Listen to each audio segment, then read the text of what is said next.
Animbukeni lo uzomitha Nkosi, awu Jehova. Kati eli-orange nelimnyama. Awamitha ngempela. Ubaleka umuntu. Ubaleka nalo usigoro umuntu. Hayi, uvele waquleka-ke ubhuti-ke. Bajola bobabili manje. Imali, bayithatha le mali engaka? Eyakho ukugela. Bayithatha ku-safe. Hamba ku-vacation madoda asithe i-vacation ngoba hayi cha kusele ukugela. Wabeletha. Linembala yomibili baba bobabili.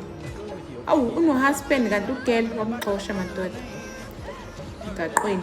Ihezi tu nangu ubhuti wehembe. Uzomthatha bandla wamthatha. Useyephi umntwana? Wamshada shame at least. Hayi-ke nangoku selahla umntwana-ke manje ubemfihlile shuthi. Hawu bandla.